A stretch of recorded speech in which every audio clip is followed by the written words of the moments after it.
Mathieu, vous êtes directeur technique des vignobles Jean-Jean. On est dans la Camargue et je sais que la salinité des sols est un enjeu qui devient particulièrement plus inquiétant avec les changements climatiques. Alors, pouvez-vous m'expliquer quelles sont les solutions pour s'adapter, pour adapter la vigne à ces conditions? C'est vrai qu'en Camargue, de tout temps, vu la proximité de la mer, on a eu du sel et notamment une nappe salée qui est pas très profonde, disons à environ 1,50 m, 2 m en profondeur sous le sol. Et avec les phénomènes de sécheresse de plus en plus fréquents, elle a tendance à remonter.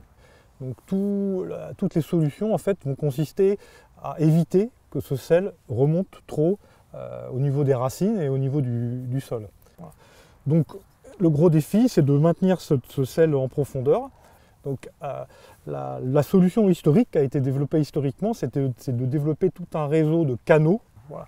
Donc de tout temps, la Camargue et les Camarguais ont mis en place des canaux d'eau douce qu'on appelle ici des roubines, pour faire circuler de l'eau douce dans les parcelles et ensuite l'amener vers la mer ou vers les marais. Voilà.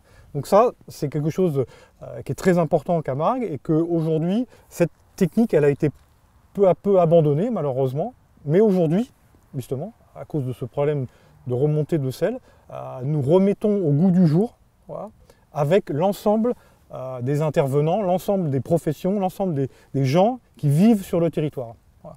Ça veut dire, bien sûr, nous les viticulteurs, ça veut dire aussi les riziculteurs, les producteurs de riz, et les chasseurs notamment. Donc faire venir de l'eau douce qui va extraire le sel et qui va le drainer, l'amener vers les marais où là il est, on va dire, nettoyé, purifié par des plantes qui sont spécifiques à la Camargue. Est-ce que c'est un défi d'avoir le travail collectif entre toutes les gens? C'est un défi énorme, hein. C'est un défi énorme parce que depuis plusieurs dizaines d'années, en fait, ça ne s'est pas fait. Voilà.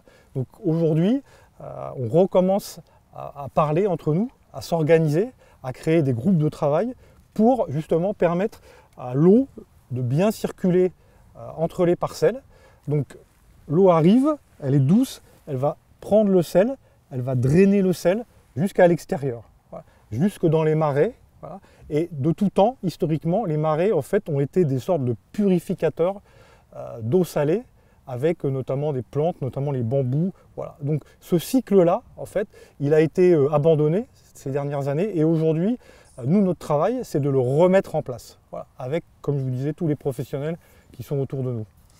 On sait que la sécheresse devient aussi un défi. Alors, est-ce qu'avoir accès à cette eau d'eau douce non salée est difficile?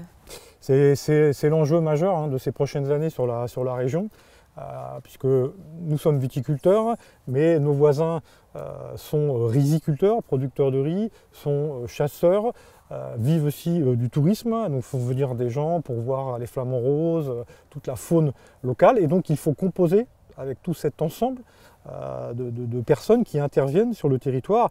Et donc le gros défi, et ce à quoi nous travaillons actuellement, c'est d'arriver donc à réunir tout ce monde pour travailler dans le même sens.